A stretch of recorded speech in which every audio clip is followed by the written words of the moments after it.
Hello guys, it may seem that no good news are possible in the domain of economy these days and all because of Donald Trump's tariffs, but there is actually one coming from Russia. Russian oil prices dropped to $50 per barrel, and that is deadly for the already collapsing Russian economy. They cannot survive selling oil for $50 or even less, because this is what can happen if Trump continues his trade war against China and other global consumers of oil.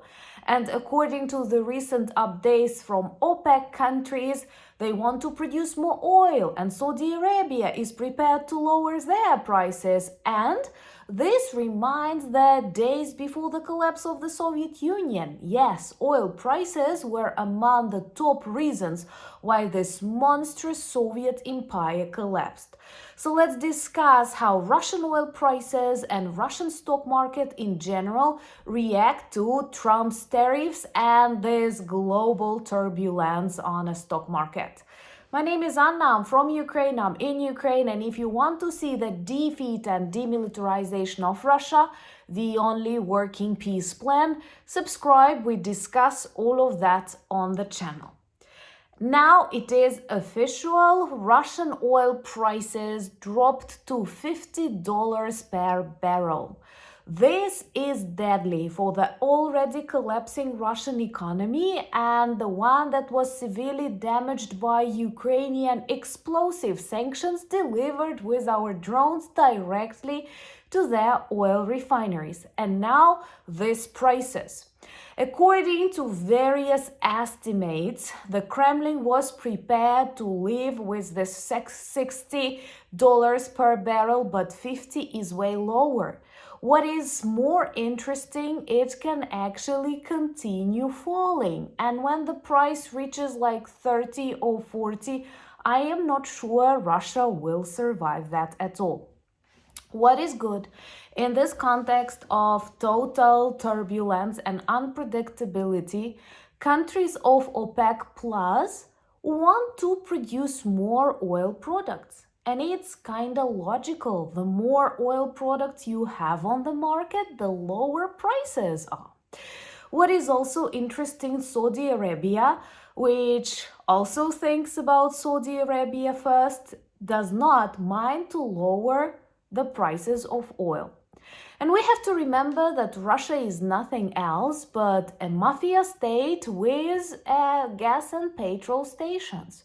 They have always used their gas and oil products first to blackmail other countries, and that is why I congratulate a lot of countries around the world who got rid of this energy dependence on Russian products. That's the best decision for your security. And also, these lower prices, they definitely take away the possibility to fuel the Russian military machine. And they keep dropping. One of the first victims of this Putin's decision to continue blitzkrieg for 3 years already was Gazprom, once very successful Russian corporation. A symbol of Russia to a great extent, is now again a symbol of Russia, but the collapsing, miserable Russia that keeps faking its strengths, but in reality is already a bankrupt. Can you imagine that, like, the main Russian resource company is a bankrupt and does not have enough money, does not bring any revenue? This is what Putin did to Russia, Russian economy, Russian population. Literally, they don't need any new territories, being the largest country in the world, but at the same time, a very poor country with no normal toilets in the apartments. Please share these videos to remind people Russia is being defeated right now, when they keep doubting, when they keep listening to fake Kremlin narratives. And share these videos. If you share my opinion, join the community of the channel.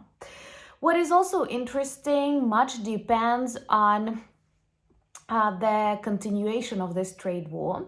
You know that China also imposed tariffs on the United States, which is kind of logical, and I'm sure this will keep happening from the side of other countries. And this made Trump furious.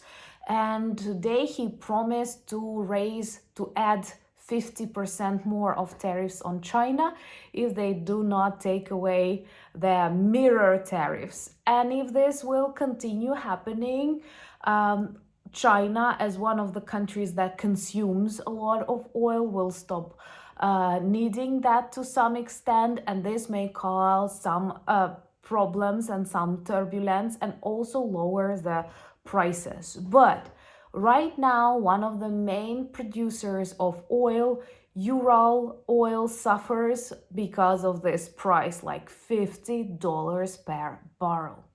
And you know, it's nothing new with Donald Trump being the president of the United States that stock markets are deadly frightened and they have turned red everywhere. I cannot imagine how billionaires feel these days, like Elon Musk, like all those who spoke about the wisdom, the economic talents of Donald Trump.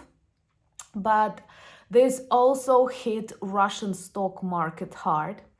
And despite Trump's desire not to impose tariffs on poor Russia, because he thinks Russia suffers enough, I disagree here completely. But somehow this Trump's unpredictability or ignorance of the way global economy works led to the serious collapse on the Russian stock market. And actually, Moscow exchange was down 8.5%, making it the worst week for the Russian stock market since the last 2 years. They managed to stabilize their stock market to some extent with the support of countries like China and India. And right now, when all of this global economy is in a very, very, very bad situation, good that I don't use bad words, because it could be one here. And with all of these problems, Russian stock market collapse. And we observe a severe drop in the prices of stocks of already collapsing Gazprom, of Russian Lukoil, oil producing company, of Russian Aeroflot, of Russian Sberbank. And you may say that, Anna, this is happening everywhere around the world. And I will agree, but many economies around the world are way, way, way healthier than the Russian. Russian is collapsing. Russian economy was not meant to fight a 3-year-old blitzkrieg. You know, I'm being sarcastic here. It's not a mistake.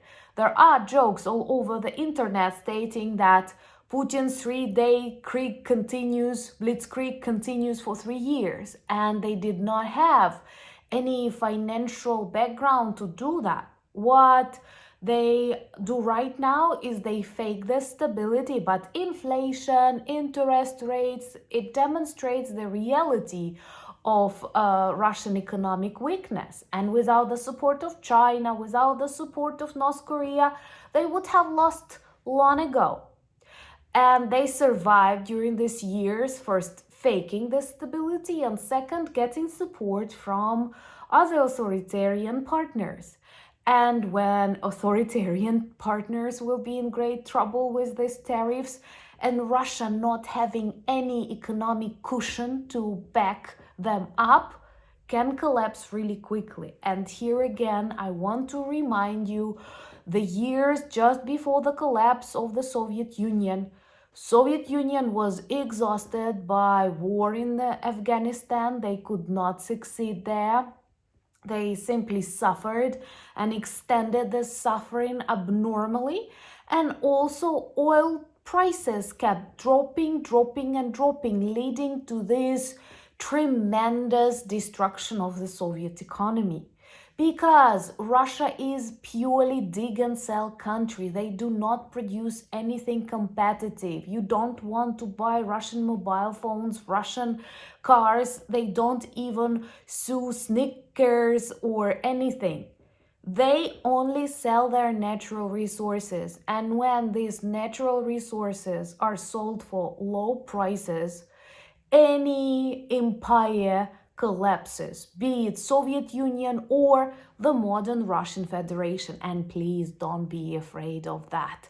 That is a natural process that has already started.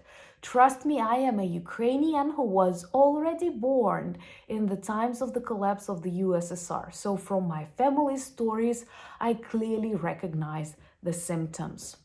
If you want to know more about the realities of the civilian life in Ukraine during the big war, subscribe to my new channel where I share weekly and very personal videos. For example, like this one about the sounds of war. I personally consider it to be one of the most important videos ever created by me and by a digital advisor who works with me on this channel too, and who actually recorded the majority of these sounds. And you can hear there not just the work of the air raid alert, but also the drones flying, air defense working, and unfortunately S-300 ballistic missiles targeting Kharkiv. Share these videos, share the things you consider important, because truth must prevail. Join me on X, I'm fighting there, on Blue Sky, the community is amazing. On Instagram, I share more of my everyday life there, and on Threads. And we have an amazing Discord community. Check the new drop Spring and Easter collection in our merch shop, where you can actually get a lot of good presents that also work as reminders and conversation starters about Ukraine. Thank you for buying me coffees, becoming my patrons and sponsors of the channel, but most importantly, thank you for being friends of Ukraine. Slava Ukraini!